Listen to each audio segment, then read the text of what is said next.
और आज एक संवाद है और वास्तव में भारत की जो एक बड़ी आबादी है और उसका जो संवैधानिक अधिकार है और उन्हें जो समानता का अधिकार मिलना चाहिए और जो भारत सरकार ने समाज के कमज़ोर वर्गों के लिए जो अलग अलग उनकी जो आधारभूत संरचनाएं हैं, उसके जीवन की जो बुनियादी चीज़ें हैं, उनको हमारी सरकार ने कल्याणकारी योजनाओं के रूप में चलाया है। ये सारी चीज़ें उन तक पहुँचे तभी सामाजिक समावेशन हो पाएगा और भारत के यशस्वी प्रधानमंत्री ने जो आत्मनिर्भर भारत आधार बनाकर विकास के जो अलग अलग आयाम है उसको पूरे भारतवर्ष के लिए प्रस्तुत किया है। कहीं न कहीं समाज का वो तबका। नमस्कार, रिपब्लिकन न्यूज़ देख रहे हैं आप। मैं हूं तनुज मासूम। जेडीयू और बीजेपी के बीच एक बयान को लेकर काफ़ी खींचातानी चल रही थी। तमाम सवाल किए जा रहे थे बीजेपी के उन बड़े नेताओं से कि आखिर गोपाल मंडल ने डिप्टी सीएम के बारे में जो बयान दिया है उसको लेकर अभी तक जेडीयू के तरफ से जो कार्रवाई गोपाल मंडल पर नहीं की जा रही है, तो इस पर प्रतिक्रियाएं ली जा रही थी तमाम बीजेपी के उन नेताओं से, लेकिन सभी लगभग बचते हुए नजर आ रहे थे। जिस तरह से गोपाल मंडल ने बीते दिनों डिप्टी सीएम तारकिशोर प्रसाद के बारे में कहा था कि तारकिशोर प्रसाद जो है वो वसूली का काम करते हैं, इसको लेकर काफ़ी बवाल हुआ था, काफ़ी विवादें भी उत्पन्न हो गई थी। अंततः इन दोनों की तरफ से एक दूसरे के लिए प्रतिक्रियाएं जो है वो अब सामने आ गई है। गोपाल मंडल ने एक तरफ बड़े ही मजाकिया अंदाज में तारकिशोर प्रसाद यानी कि डिप्टी सीएम के बारे में कहा कि तारकिशोर जी आई लव यू, यानी कि वो इस बात पर कहीं ना कहीं माफ़ी मांगते हुए तो दिखे नहीं, लेकिन मजाकिया अंदाज में तारकिशोर प्रसाद के बारे में कहा कि हम आपसे बहुत प्यार करते हैं। दूसरी तरफ तारकिशोर प्रसाद से जब ये बात पूछा गया कि आप इस प्रकरण को किस तरह से देखते हैं, गोपाल मंडल ने आपके बारे में इतना बड़ा बयान दे दिया था और आज वो आपको आई लव यू कह रहे हैं, आपसे प्यार करते हैं, ऐसा कह रहे हैं। तो डिप्टी सीएम ने साफ तौर पर कह दिया कि पहले भी हमने इस पर कोई प्रतिक्रियाएं नहीं दी थी और अब भी मेरी इस पर कोई प्रतिक्रिया नहीं है। हालांकि उन्होंने यह भी कहा है कि हम बिहार के तमाम जनता से प्यार करते हैं। देखिए क्या कुछ कह रहे हैं डिप्टी सीएम।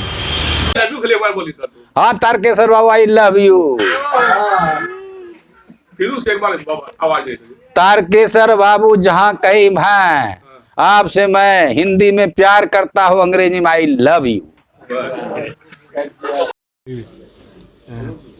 और आज एक संवाद है और वास्तव में भारत की जो एक बड़ी आबादी है और उसका जो संवैधानिक अधिकार है और उन्हें जो समानता का अधिकार मिलना चाहिए और जो भारत सरकार ने समाज के कमज़ोर वर्गों के लिए जो अलग अलग उनकी जो आधारभूत संरचनाएं हैं, उसके जीवन की जो बुनियादी चीज़ें हैं, उनको हमारी सरकार ने कल्याणकारी योजनाओं के रूप में चलाया है।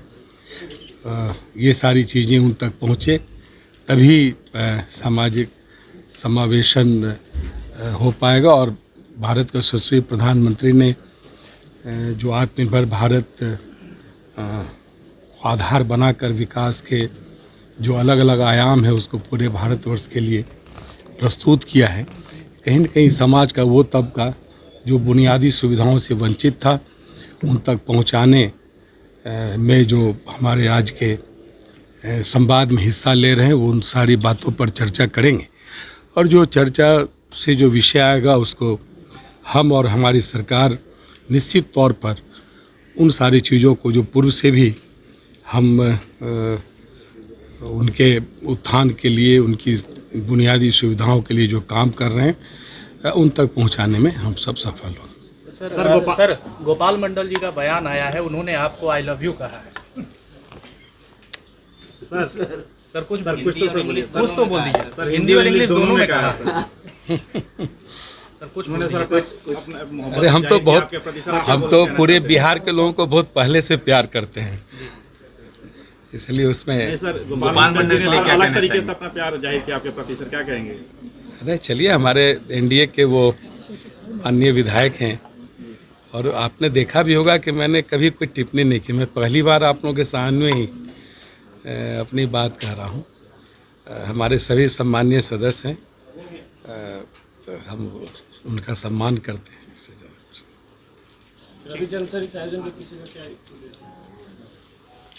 ये आयोजन का उद्देश्य जो है वो बिहार में सामाजिक समावेशन की जो जेंडर के प्रति हो या फिर जो अलग आर्थिक रूप से पिछड़े बैकग्राउंड के लोग हों या फिर जातिगत रूप से पिछड़े बैकग्राउंड के लोग हों, तो व्यवसाय और शिक्षा और जो रोजगार के हर अवसर हैं उसमें समान रूप से समावेशन नहीं दिखता है एक आरक्षण होने के बावजूद भी।